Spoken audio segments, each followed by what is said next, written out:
Headlines brought to you by Chitale बंधू।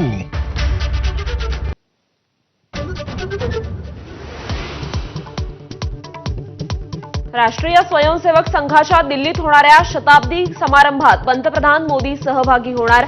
विशेष टपाल तिकीट आणि स्मारक नाणं जारी करणार।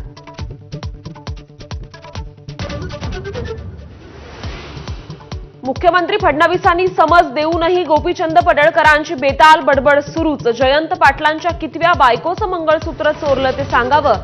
सांगलीतील मेळाव्यात पडळकरांची जीभ घसरली।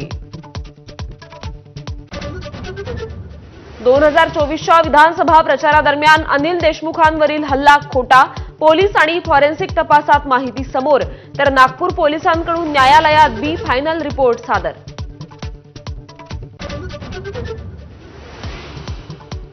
आझाद मैदानातील चिखलामुळे शिंदेंचा दसरा मेळावा आता नेस्कोमध्ये। पूरग्रस्त भागातील कार्यकर्त्यांना मुंबईत न येण्याचं आवाहन। पूरग्रस्तांसाठी मदतीच्या किटमध्ये 26 वस्तू। लाडकी बहीण योजनेतील बोगस लाभार्थी शोधण्यासाठी आता ई-केवायसी केवळ लाभार्थी महिलेचीच नाही, तर लग्न झालं असल्यास पतीची अन्यथा वडिलांचीही ई-केवायसी करावी लागणार। ऐन दिवाळीत सर्वसामान्यांना महागाईचा फटका। एसटी महामंडळाकडून दिवाळीसाठी 10% भाडेवाढीचा निर्णय। 15 ऑक्टोबर ते 5 नोव्हेंबर पर्यंत भाडेवाढ लागू असणार। आशियाई क्रिकेट परिषदेच्या ऑनलाईन बैठकीतून बीसीसीआयच्या आशिष शेलार, राजीव शुक्लांचा सभात्याग। मोहसिन नक्वींनी आशिया चषकाच्या ट्रॉफीबाबत स्पष्टता न दिल्यानं बहिष्कार।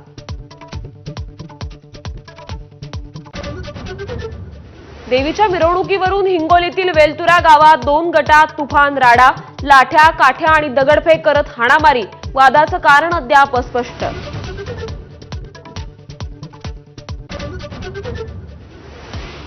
महाराष्ट्रातील अतिवृष्टीचा सण उत्सवांनाही फटका। झेंडूचं मोठं नुकसान।